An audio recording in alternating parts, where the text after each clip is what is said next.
அப்போ ஆண்டவர் சொல்ற, ஆபிரகாமே உன் ஏகசுதனும். அந்த கதையை நீங்க முன்ன வந்து நிப்பாட்டணும்.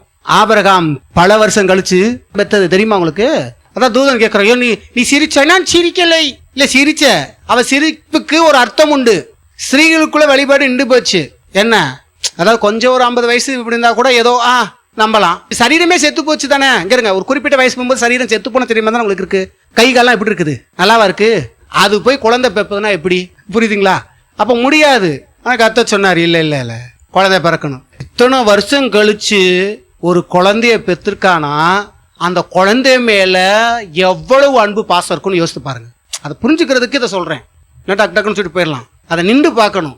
சாதாரணமா ஒரு 5 வருஷம் 6 வருஷம் குழந்தை பிறக்காதவங்களுக்கே ஒரு கரு உருவாகுறதோ ஒரு தடவை என்ன இது எவ்வளவு சந்தோஷமா இருப்பாங்க. பூரிப்பா சந்தோஷத்தை பார்த்தா கேட்க வாங்கி தருவாங்க, அதை வந்து செய்வாங்க, இதை வந்து செய்வாங்க, வாஸ்தா அப்படி இப்படின்னு வாங்க. இது ஒரு விஷயம். அந்த ஹாப்பியை எப்படி தெரிவிப்பாங்க? அவங்க செயல்பாடு என்ன பண்ணுவாங்க? பக்கத்துலலாம் போய் இருந்தாங்க, கன்சீவ் ஆயிட்டோம், என் மகன் கன்சீவ் ஆயிடுச்சு, என் பிள்ளை கன்சீவ் ஆயிடுச்சு, என்னுடைய பொண்டாட்டி கன்சீவ் ஆயிடுச்சு. சந்தோஷமா இருக்குமா இல்லையா? ஆனா இத்தனை வருஷம் கழிச்சு இது வந்து வயசான கழுவு பிறகுதுன்னா அங்க எவ்வளவு அன்பு இருக்கும் பாத்தீங்களா? அதை கொடுத்ததே லேட்டு. இவரு சாகுற டயத்துல போய் கொடுத்து அதையும் என்ன பண்ற? உன் ஏகசுதனும் உன் புத்திரனும் மாறாமல் நீ எனக்கு தகன பலியாய் ஒப்புக்கொடுனா. பிரியம் பாசத்தை ஆபிரகாம் சாராம் யார் மேல கொட்டி வச்சிருக்காங்க தெரியுமா? ஈசாக்கு மேல கொட்டி வச்சிருக்காங்க. அதான் பாத்தீங்கன்னா பைபிள் சொல்லுது, ஆபிரகாம் உயிரோடு இருக்கும் போதே இந்த இஸ்மவேலு இந்த மற்ற விஷயங்கள் சொத்து பத்தெல்லாம் கரெக்டா கொடுத்துட்டு ஒதுக்கி விட்டுறான். ஏன்னா என் மகனுக்கு தொந்தரவு கொடுக்க கூடாது. எந்த மகனுக்கு? எப்படிப்பட்ட தகப்பன் பாத்தீங்களா? ஏன்னா இவங்க நாம இருக்கும் போதே செஞ்சாதான், இல்லைன்னா நம்ம மகனவே என்ன பண்ணிடுவாங்க, சொத்து பத்தெல்லாம் பிடிங்கிடுவாங்க சொல்லிவிட்டு எல்லாத்தையும் பத்தி விட்டான்னு வேதம் சொல்லுது. எத்தனை பேர் படிச்சிருக்கீங்க? என்ன பண்றாராம்? பிரிச்சு விட்டுறாராம். அப்போ எவ்வளவு அன்பு அவங்க கொட்டி வச்சிருக்குது என்பதை பாருங்க. அந்த இடத்துல இப்படிப்பட்ட அன்பு, பாசம், நேசம் எல்லாமே அங்கே ஒருத்தர்கிட்ட கிடக்குது. இந்த பாசமும் அன்பையும் எல்லாம் பெற்ற அந்த ஒரு ஆளை எனக்கு கொடுறான்றாரு. தகன பலியா நீ கொடுப்பையா நான் கொடுப்போமா?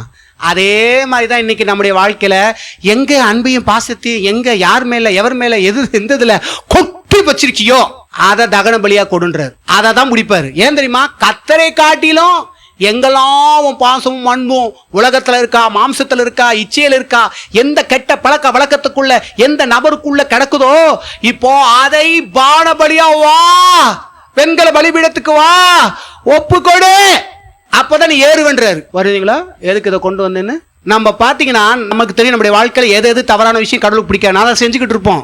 ஆன்றது ஒப்புக்கொடுன்னு போது கொடுக்க மாட்டோம் பாருங்க. ஏன் தெரியுமா? நீ என்னை விட இதை தான் நேசிக்கிறேன்னு காமிக்கிறார். அப்போ ஒவ்வொரு நாளும் நம்ம தேவ சமூகத்துல போய் கர்த்தாவே உண்மைதான் நேசிக்கிறேன், எனக்கு இது வேண்டான்னு சொல்லி எரிக்கிறதுக்கு ஒப்படைன்றார். அங்க கர்த்தருடைய அக்னி வந்து எரிக்கப்படும் போது இப்போ கர்த்தர் சுகந்த வாசனையா, நீ என்ன காட்டிலும் இவ்வளவு நேசிச்ச பத்தியா, அதை கூட எனக்காக நீ ஒப்படைக்கிறனா, இப்ப என்னதான் நேசிக்கின்ற நீ நிரூபிச்சுட்டாடான்றாரு. ஆபிரகாம் அதை நிரூபிச்சான். நீங்கள் நானும் வாழ்க்கையில நிரூபிக்கணும் தேவ பிள்ளைகளே. சும்மா வாழ்க்கை என்பது ஏதோ போனோம் ஏதோ உட்கார்ந்தும் கிடையாது. ஒவ்வொரு நாளும் உங்களுடைய அன்பை நீங்க நிரூபிக்கணும். ஏசு கிறிஸ்து அதான் சொன்னாரு, நீ என்ன நேசிக்கிறியா, என் வார்த்தையை கீப் அப் பண்ணினாரு. அதைத்தான் ஆபிரகாம் தேவனை நேசித்தான் என்பதை கிரியைகளை காண்பித்தான். அதான் ஆண்டவர் சொன்னதை நிறைவேற்றினான். இன்றைக்கு தேவன் அதை தான் சொல்லுகிறார், நீ என்ன நேசிக்கிறியா, இப்ப எதன் மேல உன்னுடைய அன்பும் ஆதிக்கம் அதிகமா இருக்கும் அதை அப்படியே போய் ஒப்பிட. இனி இங்க நான் வைக்க மாட்டேன், அன்பை எங்க வைப்பேன்? புரியுதுங்களா? அதுக்காக நீங்க போய் என் பிள்ளை ரொம்ப நேசிச்சிருக்கேன், பிள்ளையை தூக்கி போய் எரிச்சிட்டு வந்துருன்றாத. அப்படி சொல்லல. உன்னுடைய அந்த விருப்பங்களும் ஆசைகளும் அந்த எண்ணங்களும் எந்த நபர் மேல, எந்த மனுஷன் மேல, எந்த மனுஷி மேல, எந்த விருப்பத்தின் மேல வச்சிருக்கியோ அதை போய் எரிக்கிறதுக்கு ஒப்பட. ஆவியானவர் கூப்பிடு, ஆவியானவரே இதெல்லாம் இறக்கி வச்சுடுறேன், இதெல்லாம் எரித்து விடுங்க, என்னை சுத்தமாய் அனுப்புங்க. எத்தனை பேர் புரியுது?